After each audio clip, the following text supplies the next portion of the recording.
คืนและวันเวลานั้นหายากมีค่ามากมุ่งใช้ให้ได้ผลประมาทวันเวลาลดค่าตนมีแต่มนทินโทษประโยชน์ใดอันคืนวันเวลาอย่าได้ละมุมานะรวดเร็วอย่าเหลวไหลถ้าปล่อยวันเวลาให้ช้าไปจะเสียใจกอดเขาเศร้าอุราขอถวายความนอบน้อมแด่พระรัตนตรัยมีพระพุทธเจ้าเป็นต้นขอถวายความเคารพพระมหาเถระพระเถรานุเถระเจ้าคณะพระสังฆาธิการทั่วโลกมีพระเดชพระคุณพระธรรมเสนาบดีเจ้าคณะภาค7วัดพระธาตุดอยสุเทพเป็นต้นและขออำนวยพรแก่ท่านผู้ฟังท่านผู้ชมสาธุชนพุทธบริษัททั้งหลายวันนี้รายการพระไตรปิฎกลอยฟ้า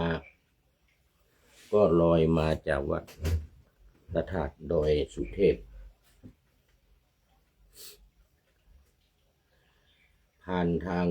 Facebook ไลฟ์สวัยเทพบุญ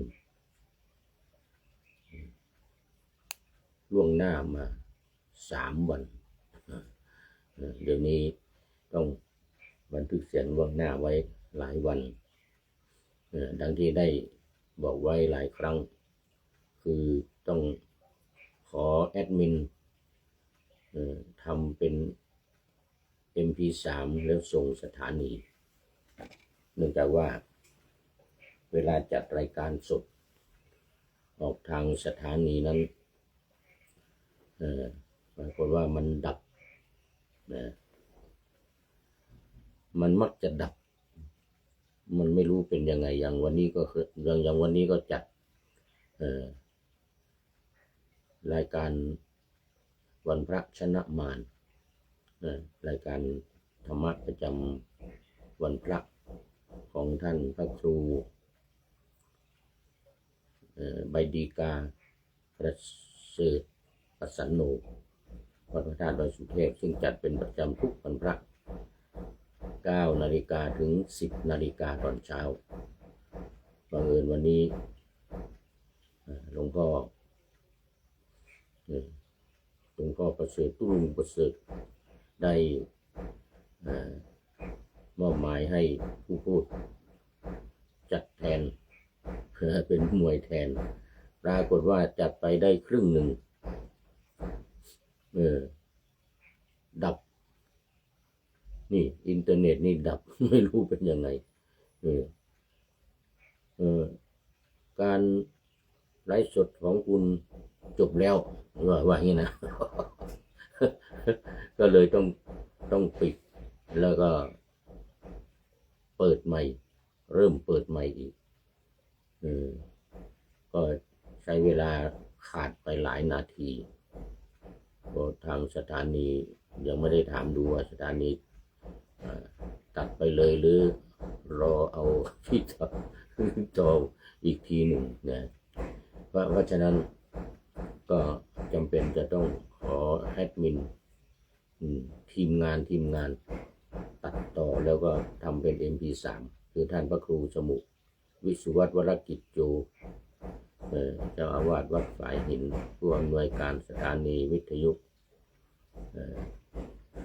สสววัดฝายหินช่วยตัดต่อทำเป็น MP3 เปิดมันจึงไม่ดับ มันจึงไม่ดับวันนี้ก็เหมือนกันบันทึกเสียงล่วงหน้ามา3 วันรายการนี้ก็จะออกวันมะรืนออกวันมะรืนมะเรื่องมะรืน เอาละตอนนี้ก็ขอประชาสัมพันธ์วันกตัญญูของวัดป่าแดงมหาวิหารนิดหน่อยซึ่งเป็นวันคล้ายวันเกิดของพระเดชพระคุณหลวงพ่อพระครู โคสิตปริยัตยาภรณ์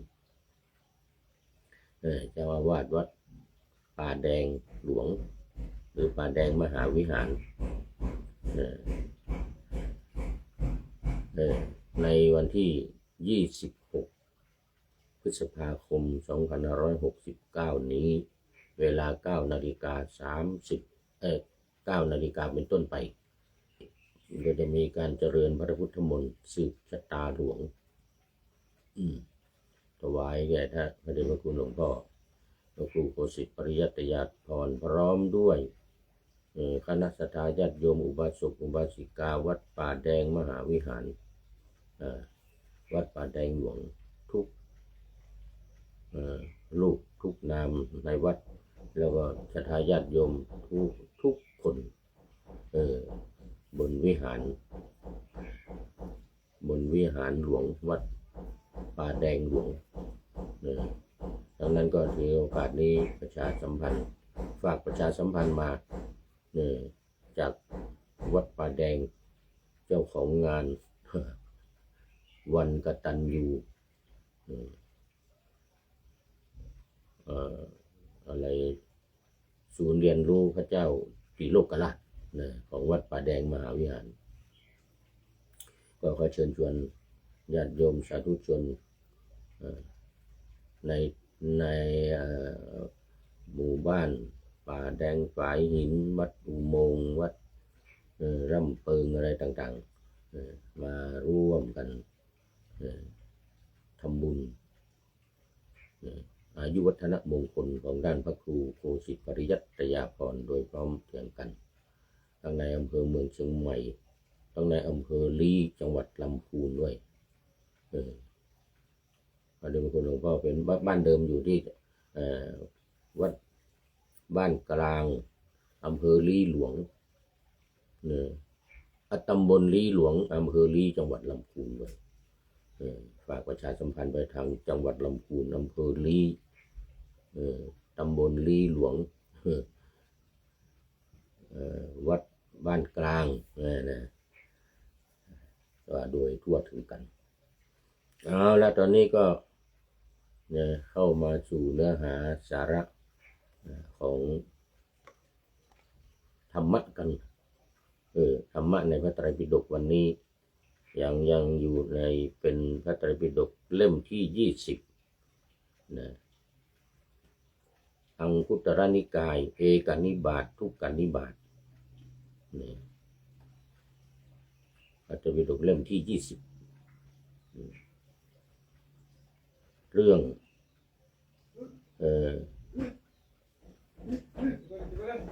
สังคตะและอสังคตธรรมสังคตสูตรอสังคตสูตรดูก่อนภิกษุทั้งหลายคนพาล2 จำพวกเป็นไฉนคือคนที่ไม่เห็นโทษโดยความเป็นโทษหนึ่งคนที่ไม่รับรองตามธรรมเมื่อผู้อื่นแสดงโทษหนึ่งดูก่อนภิกษุทั้งหลายคนพาล2 จำพวกนี้แลดูก่อนภิกษุทั้งหลายบัณฑิต2 จำพวกเป็นไฉนคือคนที่เห็นโทษโดยความเป็นโทษหนึ่งที่รับรองตามธรรมเมื่อผู้อื่นแสดงโทษหนึ่งดูก่อนภิกษุทั้งหลายบัณฑิต2 จำพวกนี้แลพูดถึงคนพาลและบัณฑิต2 จำพวกคนพาลก็2 จำพวกถ้าเป็นบัณฑิตถ้าเป็นคนพาลเนี่ยเมื่อผู้อื่นแสดงโทษก็ไม่ยอมรับไม่รับรองตามที่เขาประกาศนั้นส่วนบัณฑิตเมื่อมีคนกล่าวโทษก็จะรับรองตามความเป็นจริงว่าอันนี้มีโทษเป็นจริงลักษณะของบัณฑิตสองบัณฑิตก็เป็นอย่างนี้แล้วก็ลักษณะของคนพาลเป็นอย่างนี้ดูก่อนภิกษุทั้งหลายคน2 จำพวกนี้ย่อมกล่าวตูตถาคต2 จำพวกเป็นไฉนคือ คนเจ้าโทสะซึ่งมีโทษอยู่ภายในหนึ่งคนที่เชื่อโดยถือผิดสองดูก่อนภิกษุทั้งหลายคนสองจำพวกนี้ย่อมกล่าวตูตถาคตอันนี้ก็คือคนสองจำพวกที่ชอบกล่าวตูพระพุทธเจ้ากล่าวตูพระบรมศาสดาของเราในเรื่องต่างๆเพราะความเป็นผู้มีความโกรธเป็นเจ้าเรือนมีโทสะเป็นเจ้าเรือนจึงกล่าวตูคนจำพวกนี้ย่อมกล่าวตูพระตถาคตดูก่อนภิกษุทั้งหลายคนสองจำพวกนี้ย่อมกล่าวตูตถาคตสองจำพวกเป็นไฉนคือคนที่แสดงสิ่งที่ตถาคตได้ภาสิทธิ์ไว้มิได้ตรัสไว้ว่าตถาคตได้ภาสิทธิ์ไว้คือธรรมที่พระพุทธเจ้าไม่ได้ตรัสไว้แต่คนที่กล่าวตูนี่จะบอกว่าโอ้ธรรมนี้นะพระพุทธเจ้าตรัสไว้อย่างนั้นอย่างนี้อันนี้คือกล่าวตูกล่าวขอไปกล่าวตูพระพุทธเจ้าคนที่แสดงดูก่อนภิกษุทั้งหลายคนจำพวกนี้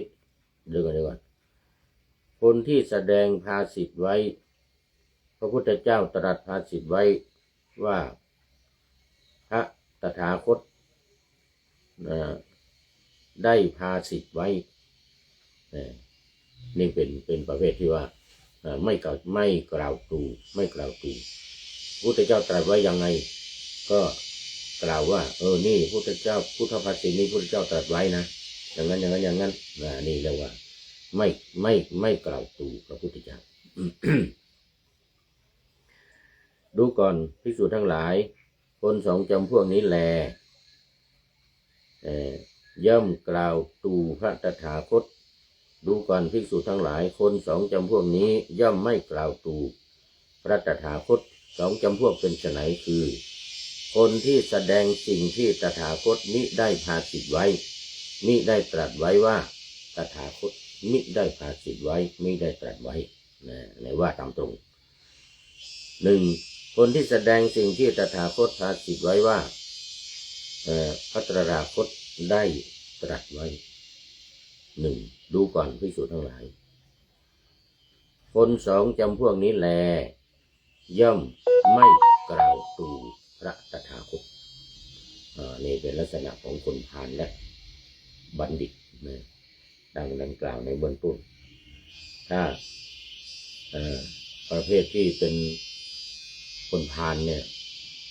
สิ่งใดที่พระพุทธเจ้าตรัสไว้คนพาลนี้จะกล่าวตูว่าสิ่งนี้พระพุทธเจ้าไม่ได้กล่าวไว้แต่สิ่งใดที่พระพุทธเจ้าไม่ได้ตรัสไว้พวกคนพาลเนี่ยที่กล่าวตูพระพุทธเจ้านี่ก็จะกล่าวว่าสิ่งนี้พระพุทธเจ้าตรัสไว้ตรงกันข้ามกับคนบัณฑิตคนที่ไม่กล่าวตูพระพุทธเจ้าตรัสว่า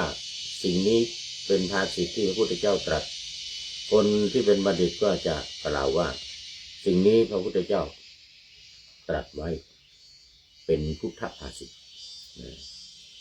สิ่งใดที่พระพุทธเจ้าไม่ได้บัญญัติไว้ไม่ได้กล่าวหรือไม่ได้ตรัสคนที่เป็นบัณฑิตไม่กล่าวตูพระพุทธเจ้านี้ก็จะกล่าวว่าสิ่งนี้พระพุทธเจ้าไม่ได้ตรัสตามความเป็นจริงที่พระพุทธเจ้าไม่ได้ตรัสไว้นั้นมิใช่พุทธภาษิตอย่างนี้เป็นต้นดังนั้น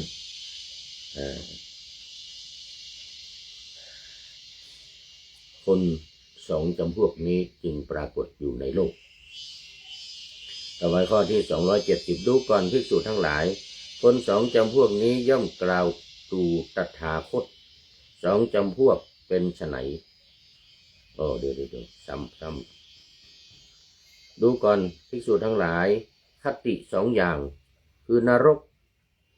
หรือกำเนิดสัตว์เดรัจฉาน อย่างใดอย่างหนึ่งอันผู้มีการงานลามกพึงหวังได้ดูก่อนภิกษุทั้งหลายคติสองอย่างคือเทวดาหรือมนุษย์อย่างใดอย่างหนึ่งอันผู้มีการงานไม่ลามกพึงหวังได้นี่ก็หมายถึงว่าคนพาลที่กล่าวตูพระตถาคตจะหวังได้อย่างเดียวก็คือการไปสู่อคติการงานที่ลามกเนี่ยนะพึงหวังได้ก็คือทุกขติส่วนบัณฑิตผู้ที่ไม่เป็นผู้ไม่ลามกไม่กล่าวตูพระตถาคตก็มีสุขติเป็นที่ไปในเบื้องหน้าคือเทวดามนุษย์อย่างใดอย่างหนึ่งส่วนคนที่กล่าวตูนั้นก็มีมิจฉาทิฏฐิเป็นมิจฉาทิฏฐิมีทุกขติเป็นที่ไปมีเปรตอัตตวินิบาตแล้วขออภัยนรกวินิบาตนรกเป็นที่ไปในเบื้องหน้าดูก่อนภิกษุทั้งหลายฐานะที่ต้อนรับคนทุศีลมีสองอย่างคือนรกหรือกำเนิดสัตว์ดิรัจฉานคือไปตกนรกหรือเป็นสัตว์ดิรัจฉานเช่นช้างม้าวัวควายเป็ดไก่หมูหมาเหล่านี้เรียกว่ากำเนิดสัตว์ดิรัจฉานคือสัตว์ที่ไปขวาง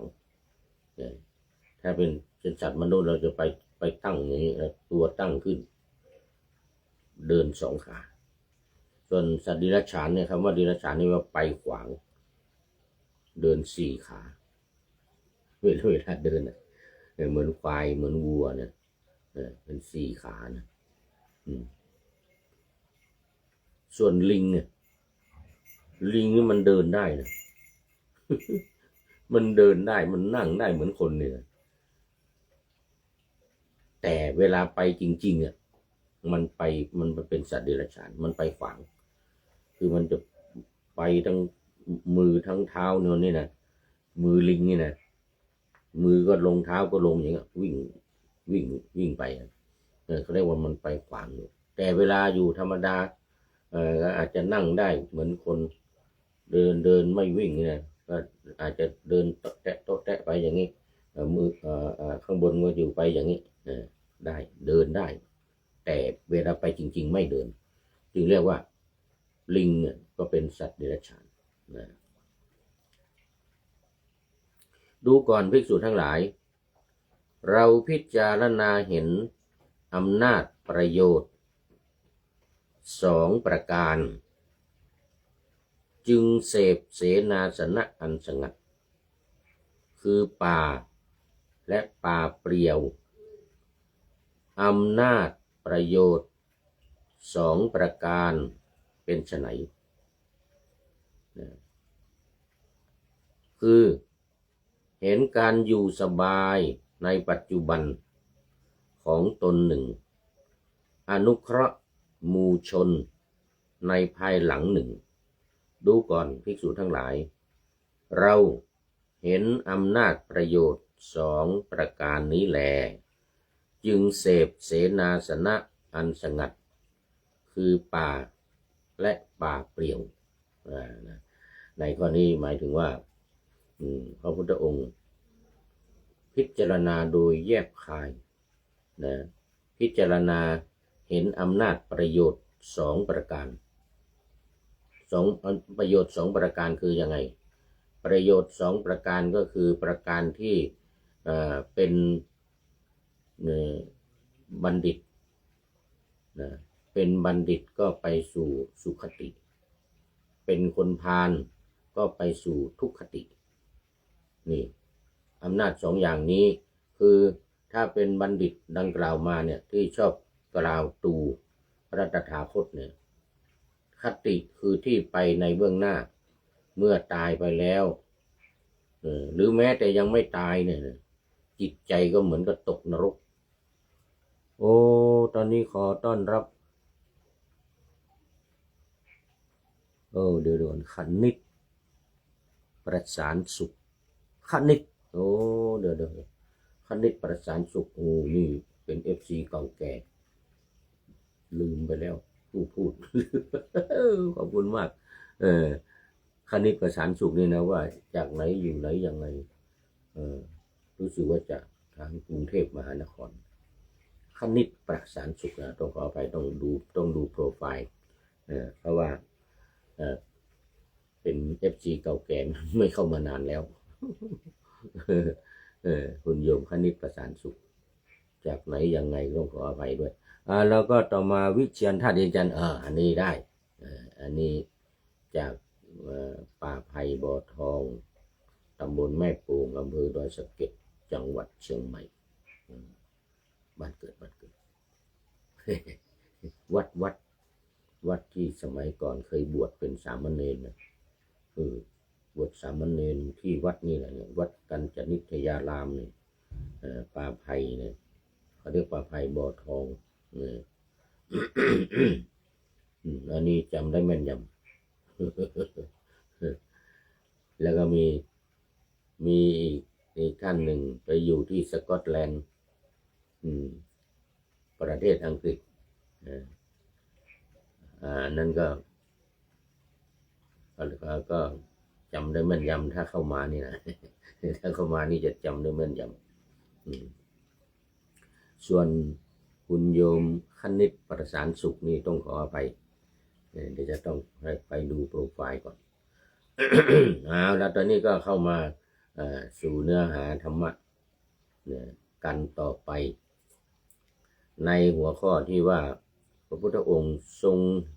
พิจารณาเห็นอำนาจประโยชน์2ประการจึงเสพเสนาสนะอันสงัดก็คืออยู่ในป่าและป่าเปลี่ยวอำนาจประโยชน์2ประการเป็นไฉนคือเห็นการอยู่สบายในปัจจุบันของตนหนึ่งแล้วก็อนุเคราะห์หมู่ชนในภายหลังหนึ่งอนุเคราะห์หมู่ชนในภายหลังยังไงก็เป็นแบบอย่างเป็นตัวอย่างเป็นแบบอย่างให้กับพระภิกษุสามเณร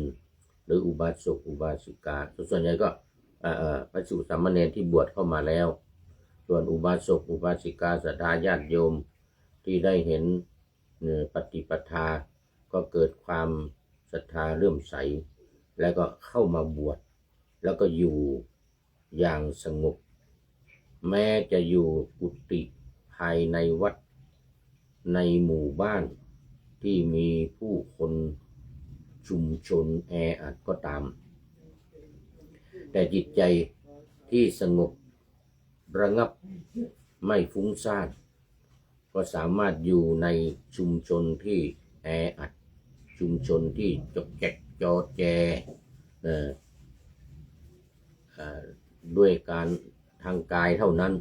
แต่ทางใจจะอยู่อย่างสงบ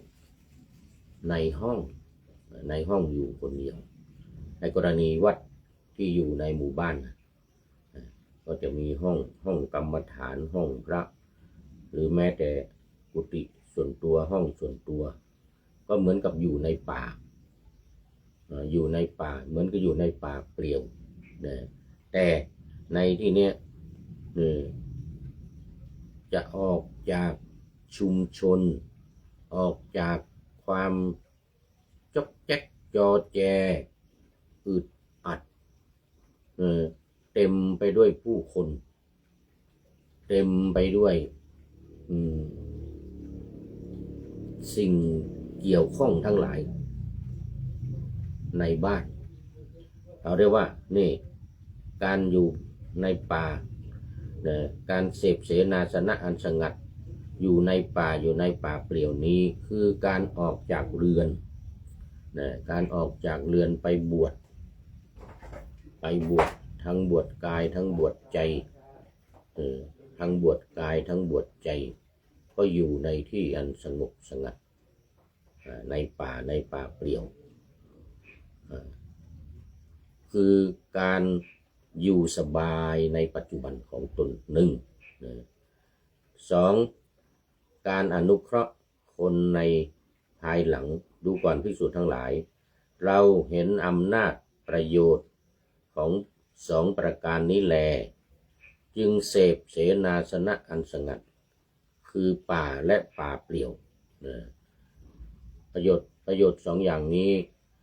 คือนอกจากว่าตัวเองจะได้อยู่อย่างสบาย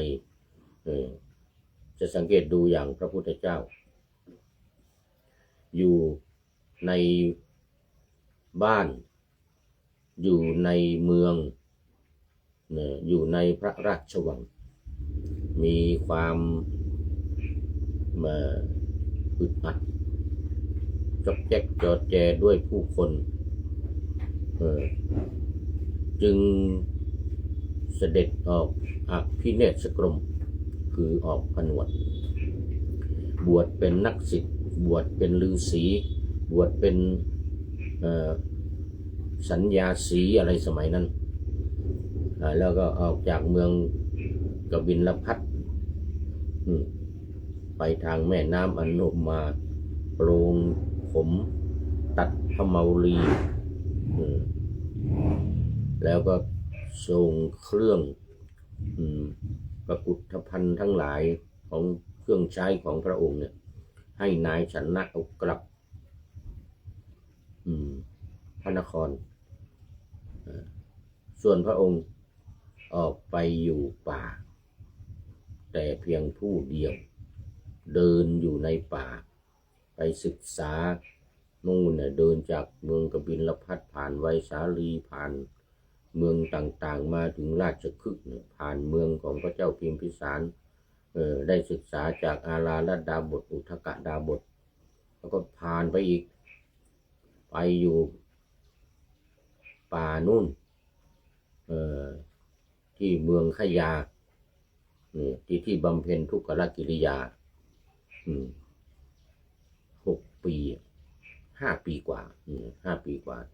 ก็ถือว่า6 ปีนับตั้งแต่ออกผนวดจนได้บรรลุเป็นพระพุทธเจ้านี่เป็นแบบอย่างเป็นตัวอย่างในการเสพเสนาสนะอันสงัดมีป่าเปลี่ยวเป็นต้นนี่แม้ตอนตรัสรู้ก็มาอยู่ใต้ต้นไม้ต้นโพธิที่พุทธคยาปัจจุบันเนี่ยนะอันนี้ก็เป็นป่าเหมือนกันเป็นป่าเหมือนกันเรียกว่าเสพเสนาสนะอันสงัดอยู่ป่าเปลี่ยวแล้วบำเพ็ญธรรมจนได้บรรลุเป็นพระพุทธเจ้าจึงเป็นแบบอย่างเป็นแบบอย่างให้อนุชนคนรุ่นหลังก็คือเหล่าบรรดาสาวกทั้งหลายลูกศิษย์ทั้งหลายผู้ฟังสาวกก็แปลว่าผู้ฟังทั้งหลายในโลกที่ได้ถือเอาพระพุทธเจ้าเนี่ยเป็นแบบอย่างเป็นตัวอย่างเป็นแบบอย่างเป็นตัวอย่างที่พระพุทธองค์ทรงอนุเคราะห์ชนรุ่นหลังเรียกว่าอนุเคราะห์ชนรุ่นหลังเพราะนั้นประโยชน์2 อย่างเนี่ยพระพุทธองค์ทรงเห็นประโยชน์2 อย่างนี้คือการอยู่ของตัวเองแก่ได้อยู่อย่างสงบสบายนี่ประโยชน์เพื่อตัวเองแล้วก็2 ประโยชน์เพื่อผู้อื่นเขาเรียกว่าปรหิตประโยชน์ประโยชน์เพื่อตัวเองนี่เรียกว่าอัตตหิตสมบัติอัตตหิตสมบัติคือประโยชน์เพื่อตัวเองจะได้อยู่อย่างสบายไม่ต้องเดือดร้อนไม่ต้องวุ่นวายกับเรื่องของราชสมบัติเรื่องเงินเรื่องทองเรื่องลูกเรื่องเมียเรื่องอะไรต่างๆเห็นไหมนี่เรียกว่าเห็นประโยชน์ เพื่อตัวเองเห็นประโยชน์เพื่อตัวเองแล้วก็ออกอยู่ป่าเสพเขาเรียกว่าเสพเสนาสนะอันสงัดอยู่ในป่าเปลี่ยวอยู่ในป่าผู้เดียวด้วยอำนาจด้วยประโยชน์2ประการดังที่กล่าวมานี้ทำไมจึงที่พระพุทธองค์ทรงเป็นผู้ที่เพียบพร้อมไปด้วยสมบัติด้วยความสุขอยู่ในเมืองมีปราสาท3 หลังฤดูร้อนหลังหนึ่งฤดูหนาวหลังหนึ่งฤดูฝนหลังหนึ่งอย่างเงี้ยแล้วก็มีนางสนมทั้งหลายนักฟ้อนนักรำนักร้องทั้งหลายประโคมดนตรีร้องเพลงสังคีตดีดพิณดีดดนตรีทั้งหลายให้ฟังอยู่ตลอดเวลาเนี่ยอาหารการกินเพียบพร้อมหมดพระเจ้าสุโธทนะผู้เป็นพระราชบิดาจัดให้อยู่ในปราสาท3 หลังนี้ไม่ต้องมีความทุกข์ยากลำบากอะไรไม่ต้องไปที่ไหนแม้แต่การศึกษาเราเรียนวิชาการต่างๆก็จ้างครูวิศวามิตรเข้ามาสอนโดยไม่ต้องเข้ามาสอนโดยไม่ต้องลำบากอะไรไม่ต้องออกไปเรียนที่ไหนโรงเรียนโรงเรียนอะไรที่ไหนไม่ต้องไปทั้งนั้นไม่ต้องไปอยู่ในที่ปราสาทนั่นแหละแล้วที่สำคัญครูอาจารย์ที่เก่งวิชาการที่มาสอนนั่น18 สาขาพระพุทธเจ้าเนี่ยนะเป็นที่คนหนุ่มทั้งนั้นคนแก่ไม่เอาหัวงอกไม่เอาขนจมูกยาวอย่างนี้ไม่เอา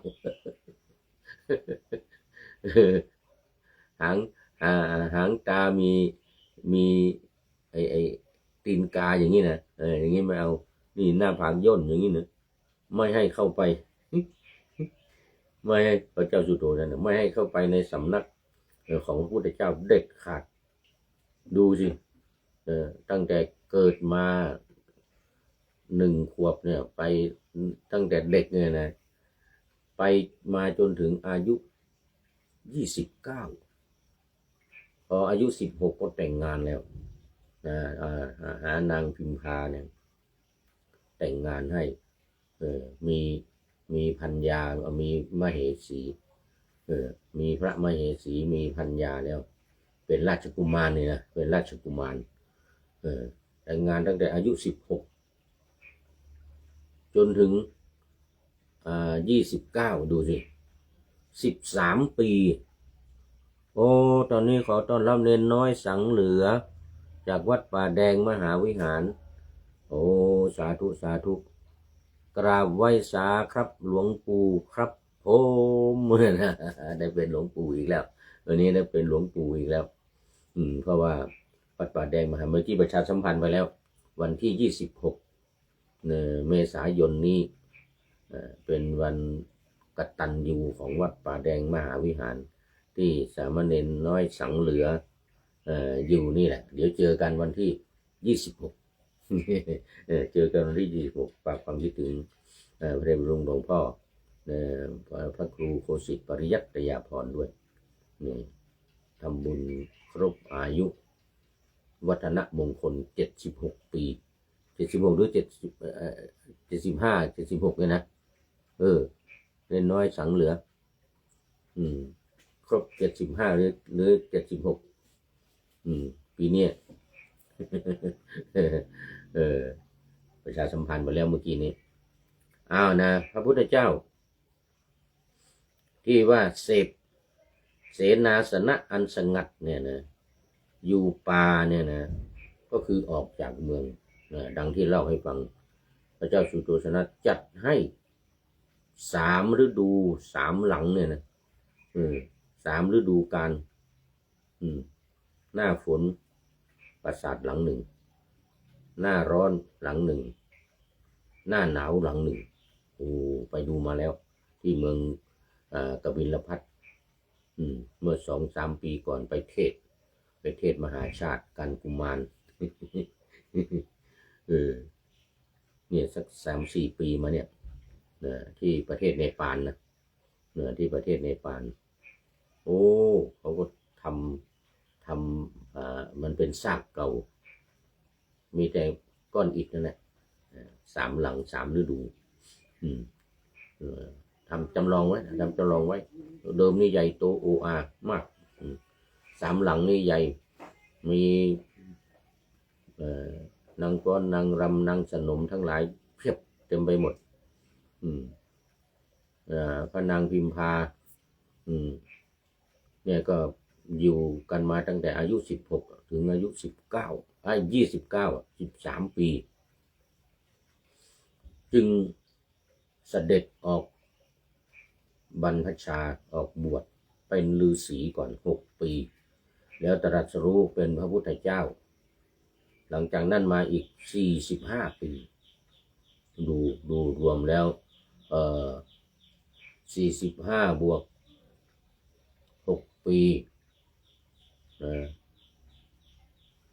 45 บวก 6 ปีก็เป็น51 ปี51 ปีที่พระพุทธองค์อยู่ในป่าตลอดเลยเพราะอะไรต้องการความสงบสุขเพื่อตัวเองเรียกว่า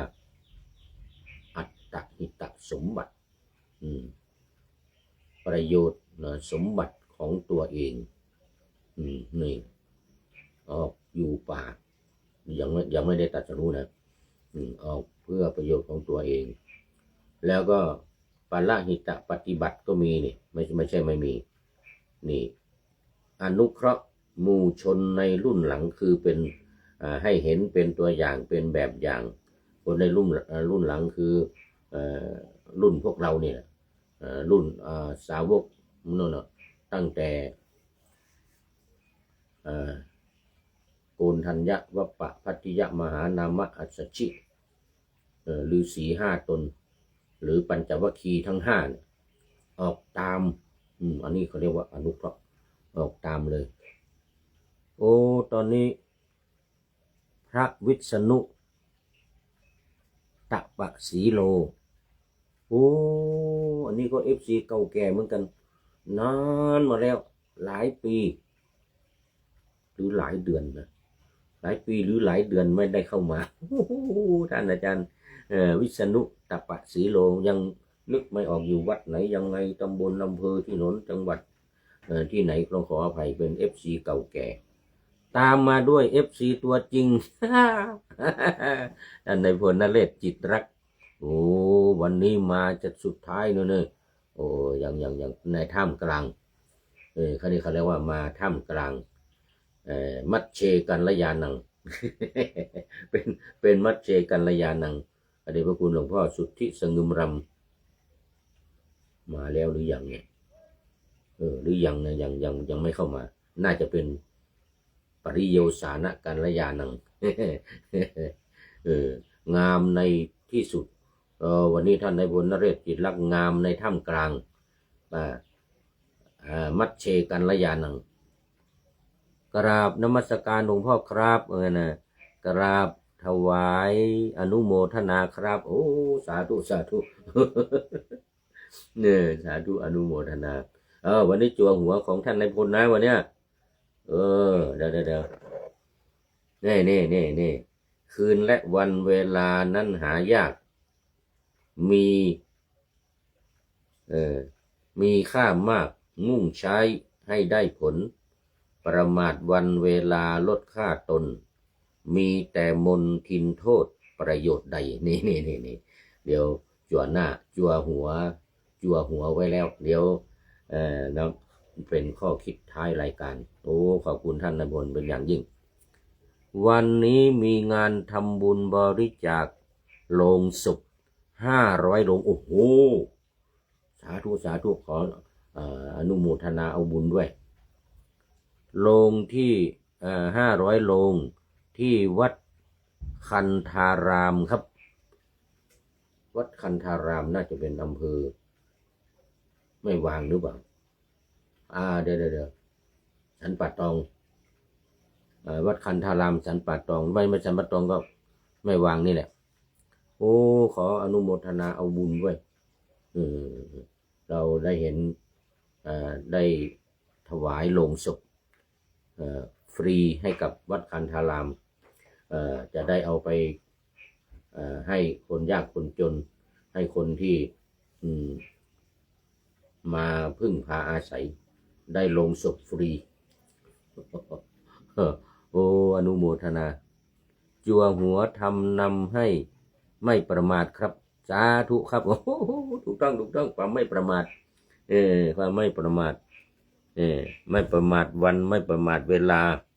นะประมาทวันประมาทเวลาก็ลดค่าของตัวเองนะเดี๋ยวก่อนวัดคันธารามอำเภอสันป่าตองนั่นเห็นไหมว่าแล้วไม่ใช่ไม่วางก็สันป่าตองนี่แหละวัดคันธารามนี่โด่งดังนะโอ้โห500 โรงนี่นะโมทนาเป็นอย่างยิ่งโมทนาเป็นอย่างยิ่งโรงศพนี่จะได้เอาเอื้อเฟื้อเผื่อแผ่ช่วยเหลือให้กับคนอนาถาบางทีศพจากโรงพยาบาลเนาะไม่มีญาติก็มาเอาได้โรงศพจากวัดคันธารามโอ้โหอนุโมทนาเป็นอย่างยิ่งนะอนุโมทนาเป็นอย่างยิ่งวัดคันธารามอำเภอสันป่าตองถูกละยังนึกหาอยู่ว่าคุณไม่สันป่าตองกับอำเภอไม่วางนี่แหละ2 อย่างเพราะว่าสมัยก่อนไม่วางก็อยู่ในอำเภอสันป่าตองวัดคันธารามมันอยู่ใกล้ๆกันโอ้โมทนาแล้วก็ขออนุโมทนาเป็นปัตตานุโมทนาใหม่เรียกว่าอนุโมทนาเอาบุญที่คนอื่นทำเรานี่นะเราถึงแม้ว่าเราจะไม่ได้ทำแต่ว่าเมื่อเห็นคนอื่นทำเราอนุโมทนาด้วยมันเป็นการเป็นเขาเรียกว่ามุทิตาด้วยมุทิตาจิตเป็นแสดงความมุทิตาแสดงความยินดีกับคนอื่นที่ได้ทำเดี๋ยวจะหมดเวลาเดี๋ยวเอาธรรมะนี้ให้จบก่อนพระไตรปิฎกลอยฟ้าวันนี้โอ้นี่เป็นเรื่องของการพิจารณาของภิกษุของพระพุทธเจ้านะดูก่อนภิกษุทั้งหลายเราเห็นอำนาจประโยชน์2 ประการนี้แลจึงเสพเสนาสนะอันสงัดคือป่าและป่าเปลี่ยวเดี๋ยวดูต่อไปอีกข้อ275ดูก่อนภิกษุทั้งหลายทำ2 อย่างเป็นไปในส่วนแห่งวิชชาทำ2 อย่างเป็นไฉนคือ1สมถะสุดยอด2วิปัสสนานี่ดูก่อนภิกษุทั้งหลายสมถะที่ภิกษุเจริญแล้วย่อมเสวยประโยชน์อะไรย่อมอบรมจิตที่อบรมแล้วย่อมเสวยประโยชน์อะไรคือย่อมละราคะได้วิปัสสนาที่อบรมแล้วย่อมเสวยประโยชน์อะไรย่อมอบรมปัญญาที่อบรมแล้วย่อมเสวยประโยชน์อะไรตอบย่อมละอวิชชาได้อันนี้ก็พูดถึงส่วนสำคัญคือวิชชาและอวิชชาในหัวข้อนี้เรียกว่าทำ2 อย่างนี่นะทำ2 อย่างคือสมถะและวิปัสสนานี่จะเป็นส่วนที่กำจัดอวิชชา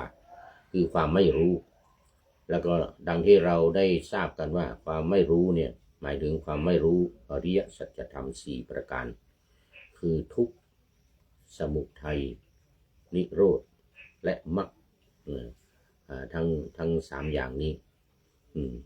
เขาเรียกว่ามันเป็นสังคตธรรมที่ปรุงแต่งนะธรรมที่ปรุงแต่งในอริยสัจ 4เนี่ย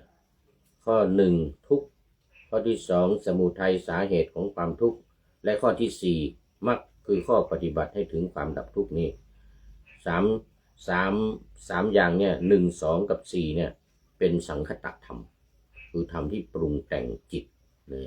จิตเจตสิกรูป จิตเจตสิกรูปเนี่ยเกิดจากสังคตะคือการปรุงแต่งนี้ส่วนข้อที่3คือนิโรธเนี่ยนะ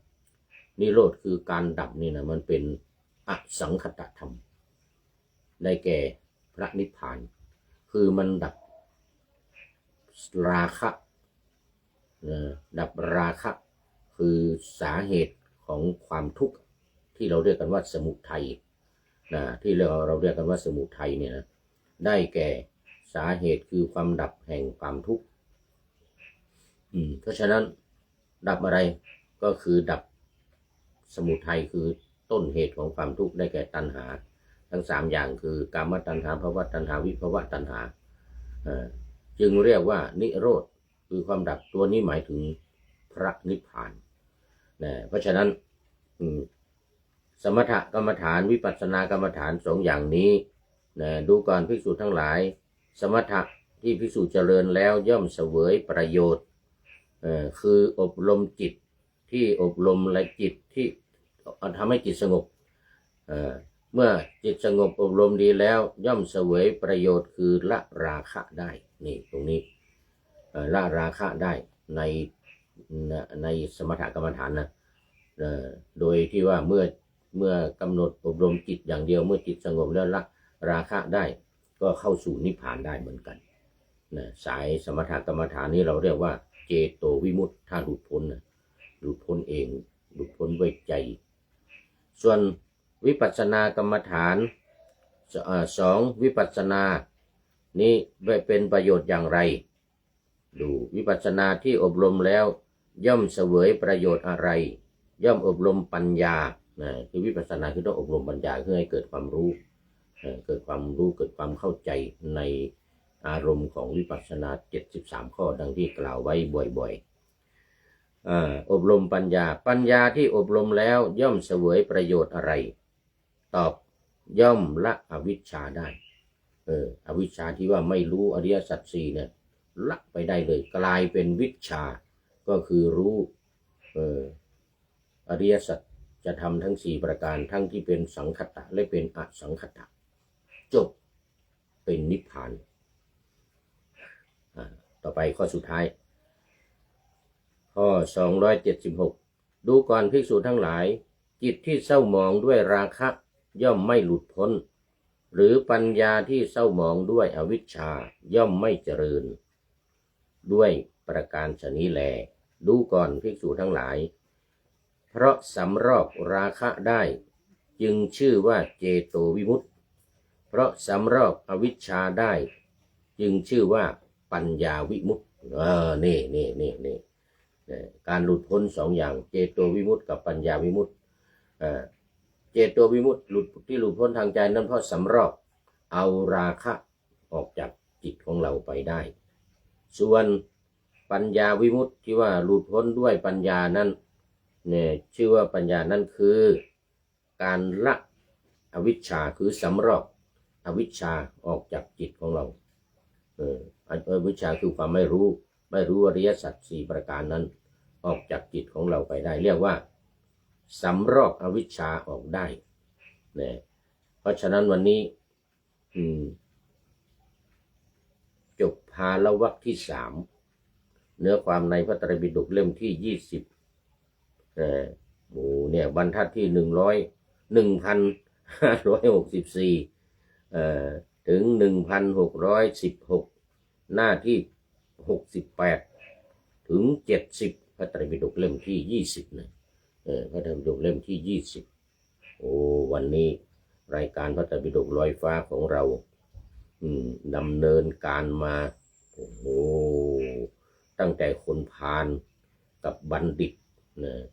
2อย่างคนพาลชอบกล่าวตูพระพุทธเจ้าบัณฑิตไม่กล่าวตูพระพุทธเจ้าดังที่ได้กล่าวมากล่าวตูก็คือว่าพระพุทธเจ้าตรัสอย่างหนึ่งคนพาลก็ว่าอีกอย่างหนึ่งอันนี้ก็เรียกว่ากล่าวตูพระพุทธเจ้าสิ่งที่พระพุทธเจ้าภาสิทธิ์ไว้คนพาลก็กล่าวว่าพระพุทธเจ้าไม่ได้ภาสิทธิ์ไว้ไม่ใช่อย่างนี้นะเป็นต้นและคติของคน2จำพวกเนี่ยก็คือว่าหมู่คนพาลที่กล่าวตู พระธรรมวินัยของพระพุทธเจ้านี่ก็มีคติอย่างเดียวคือทุกขติไปสู่นรกเป็นเปรตเป็นสัตว์นรกวินิบาตอสุรกายอะไรก็ว่าไปส่วนบัณฑิตผู้ที่ไม่กล่าวตู่พระพุทธเจ้าไม่กล่าวตู่พระธรรมวินัยของพระพุทธเจ้ามีคติอย่างเดียวคือสุขคติไปในทางดีไปทางสวรรค์และเมื่อปฏิบัติสมถกรรมฐานวิปัสสนากรรมฐานก็เข้าสู่พระนิพพานเป็นเจโตวิมุตติและปัญญาวิมุตตินี่ก็เป็นเนื้อหาสาระสำคัญในวันนี้ที่นำเอาเรื่องของพระสูตรเล่มที่20อังคุตรนิกายพระสุตตันตปิฎกเล่มที่20อังคุตรนิกายนี้มานำเสนอในวันนี้ก็หวังว่ามันจะเป็นประโยชน์ต่อท่านทั้งหลายต่อพวกเราทั้งหลายโดยตัวอย่างที่พระพุทธเจ้าเมื่อได้พิจารณาเห็นคุณและโทษ2อย่างเนี่ยคือการกล่าวตู่พระพุทธเจ้าและการไม่กล่าวตู่พระพุทธเจ้า2อย่างนี้แล้วก็ด้วยอำนาจที่ทำให้ไปสู่สุคติโลกสวรรค์ได้แก่บัณฑิตที่ไม่กล่าวตู่พระตถาคตแล้วก็อีกคติหนึ่งไปสู่นรกไปสู่อบายภูมิมีเปรตอสุรกายวินิบาตและสัตว์นรกเป็นต้นเนี่ยโดยเป็นผู้ที่กล่าวตู่พระตถาคตคือกล่าวตู่พระธรรมวินัยจริงว่าไม่จริงไม่จริงว่าจริงอะไรอย่างเงี้ยเป็นต้นนะเป็นคติเห็นคติ2อย่างนี้จึงเสพเรียกว่าเสพเสนาสนะอันสงัดและป่าเปลี่ยวป่าและป่าเปลี่ยวเหมือนพุทธองค์ที่ตั้งแต่เสด็จออกอภิเนศกรมออกบวชมาเนี่ยเป็นเวลา6 ปีเนี่ยนะอยู่ป่าอยู่ป่าเปลี่ยวอยู่นี่ตลอดเลยเพราะอะไรด้วย